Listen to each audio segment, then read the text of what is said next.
प्यारे विद्यार्थियों, सुप्रभात। आज हम हिंदी व्याकरण में पदबंध का टॉपिक पढ़ेंगे। पदबंध किसे कहते हैं, पदबंध कितने प्रकार के होते हैं, आइए इसे विस्तार से समझते हैं। आप जानते हैं पदबंध दो शब्दों से मिलकर बना है, पद और बंध। पदों में बंधा हुआ, जिसका अर्थ है पदों में बंधा हुआ या पदों का समूह। इसको हम पदों का समूह कह सकते हैं।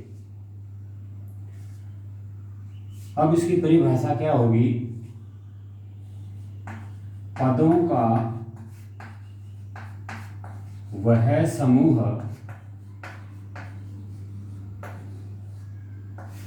जो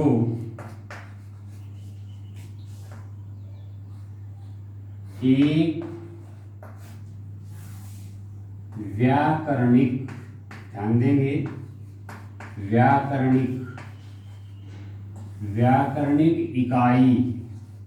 व्याकरणिक इकाई क्या होता है, इसको आप समझेंगे। व्याकरणिक इकाई का काम करे उसे पदबंध कहते हैं। अब इसमें नई बात क्या आई, ये व्याकरणिक इकाई क्या होती है, इसके बारे में हमें समझना है। हिंदी भाषा व्याकरण में व्याकरण की 5 इकाई हैं। कितनी इकाई होती हैं? 5 इकाई हैं। वह कौन कौन सी इकाई हैं? संज्ञा, सर्वनाम, विशेषण,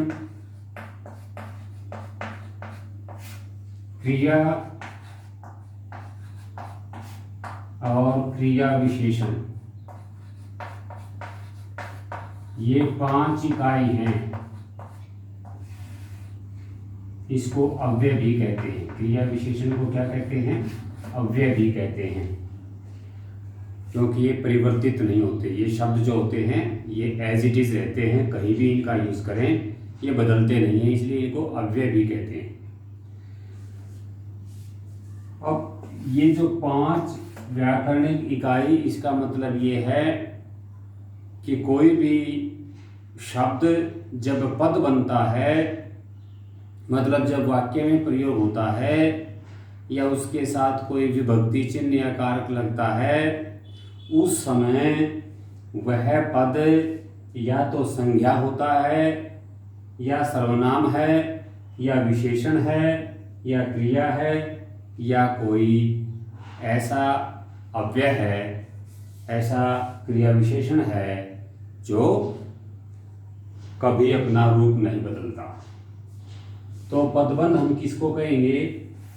पदों का वह समूह जो किसी एक व्याकरणिक इकाई का काम करे उसे पदबंध कहते हैं।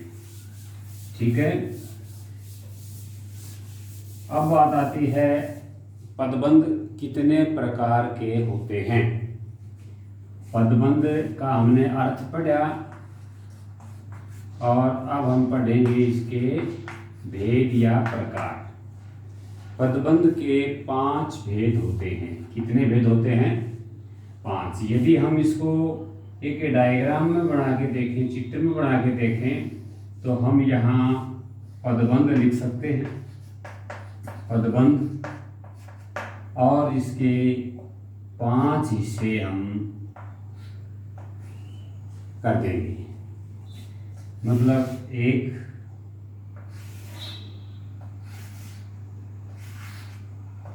इस तरह से हम यहाँ लिख देंगे।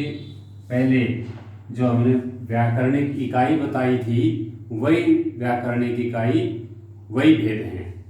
इसलिए हम लिखेंगे पहला है संज्ञा पदबंध। क्या लिखेंगे? संज्ञा पदबंध। और दूसरा है लिखेंगे हम सर्वनाम पदबंध। सर्वनाम पदबंध। और तीसरा लिखेंगे विशेषण पदबंध। विशेषण पदबंध। और चौथा लिखेंगे क्रिया पदबंध। और पांचवा लिखेंगे क्रिया विशेषण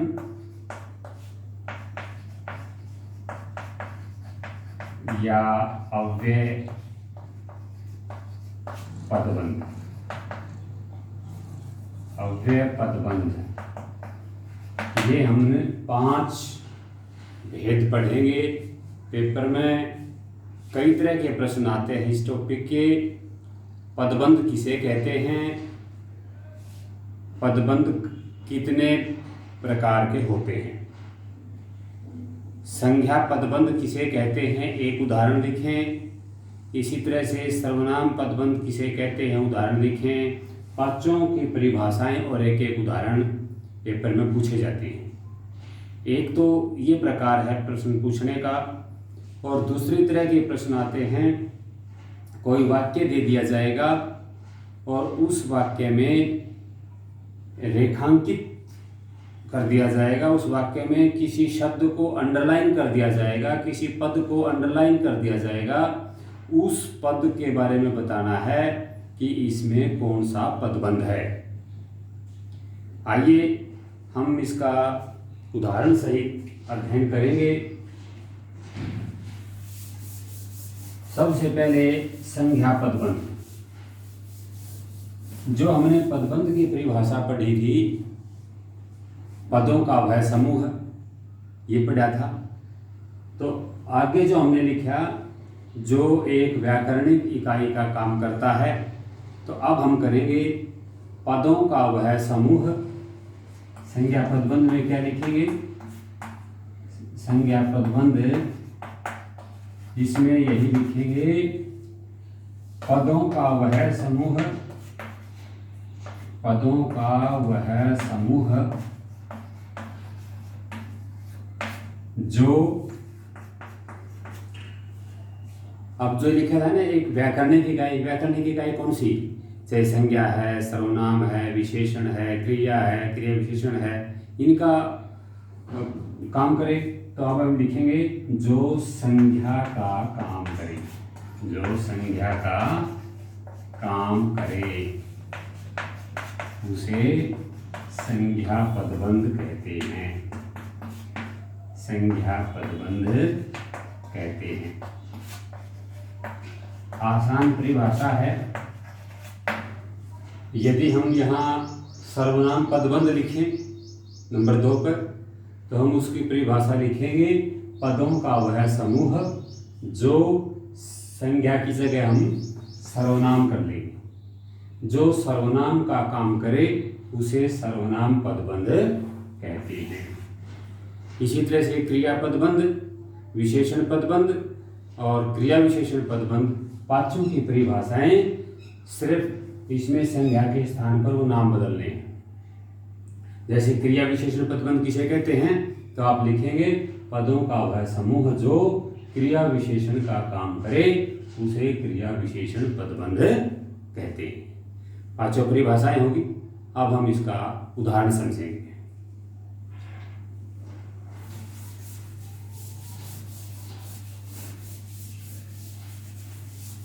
मैंने एक उदाहरण लिखा है, शेर की तरह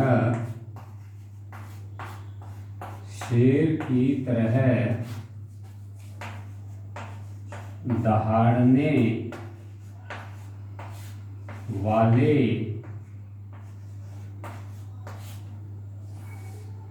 मोहन, तुम आज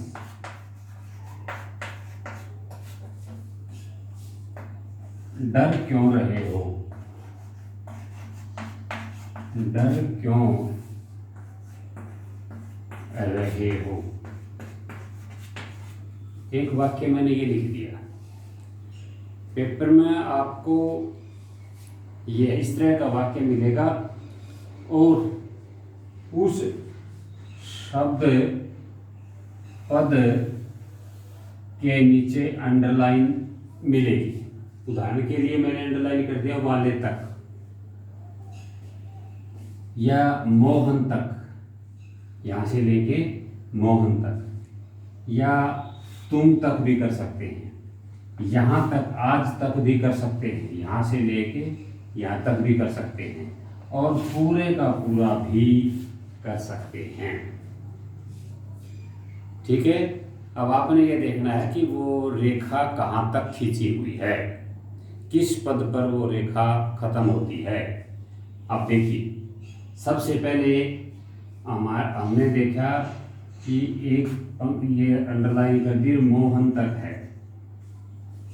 अब आपने ये जो मोहन शब्द है, पद है, ये जो लाइन लिखी, शेर की तरह दहाड़ने वाले मोहन,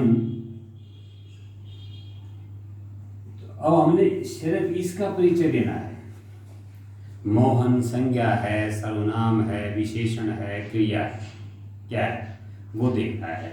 तो कोई भी नाम है, नाम को हम संज्ञा कहते हैं। ये सारी परिभाषाएं, इनके उदाहरण, इनके भेद, संज्ञा, सर्वनाम, विशेषण, क्रिया, क्रिया पदबंध, विशेषण, क्रिया विशेषण, इन सब के उदाहरण और भेद आपको याद होंगे, तब और भी अच्छी तरह से ये समझ पाएंगे।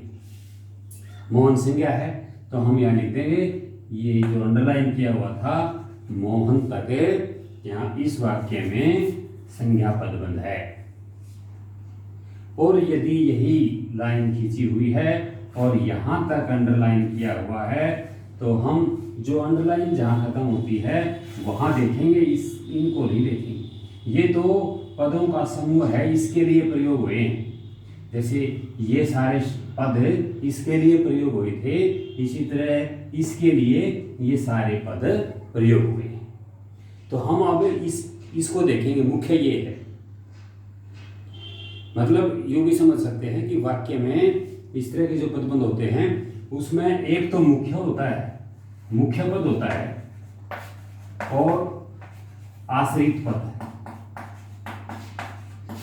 ये वैसे समझने के लिए ही है, बाकी इसमें उलझन की बात नहीं है।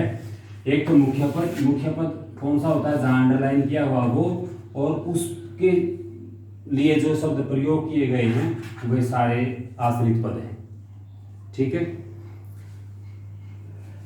तो हमने तुम का परिचय देना है। तुम क्या है, मौन के लिए प्रयोग हुआ है, तो तुम कोई भी पुरुषवाचक सर्वनाम, यह मैं, मुझे, तुम, तुम्हें, हम, हमें, ये सब सारे क्या हैं, सर्वनाम हैं।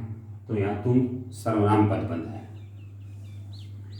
इसी तरह से हम मान लो यहाँ तक अंडरलाइन कर दिया, ये नहीं, इनको नहीं देखा हमने ये देखा कि यहाँ तक है। शेर की तरह दहाड़ने वाले, अब वाले यहाँ तक अंडरलाइन है तो मुख्य पद ये हो गया, इसके लिए ये प्रयोग कर रखे हैं शब्द आश्रित पद है जो।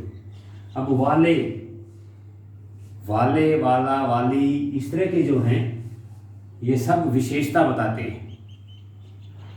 तो यहाँ कौन सा होगा, विशेषण पदबंध है। उसकी क्या विशेषता है कि शेर की तरह दहाड़ने वाला है। तो ये वाला शब्द बता रहा है कि ये विशेषता बताएंगे किसी की। अब मान लो यहाँ से लेके यहाँ तक खत्म होता है आज तक, तो आज जो है एक ऐसा पद है, शब्द है जो कभी बदलता नहीं है। उसका रूप कभी नहीं बदलता, चाहे कर्ता, कर्म या उससे पहले के पद कोई भी हो, लिंग, वचन आदि का इस पर कोई प्रभाव नहीं पड़ता, आज ही रहता है। तो ये जो है अव्यय, जो बदलता नहीं है, अपना रूप एज इट इज रखता है, क्रिया विशेषण पदबंध है।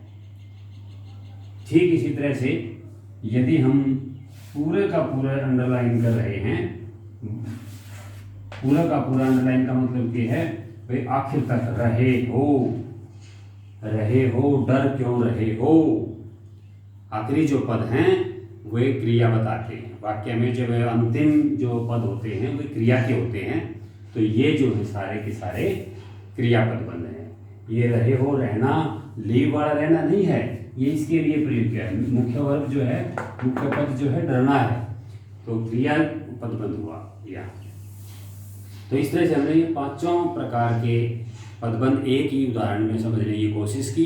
बाकी आप और भी उदाहरण ले सकते हैं, एक जिसमें पूछा जा सकता है कि कौन सा पदबंध है। मान लो मैंने 2 उदाहरण लिख दिए, ये आप समझेंगे, बस आपके अभ्यास के लिए है। राकेश, ये था, लोग धीरे धीरे बोलते जा रहे हैं, लोग धीरे धीरे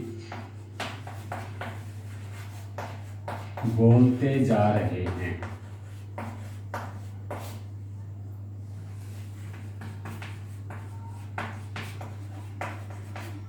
अब यदि यहां तक है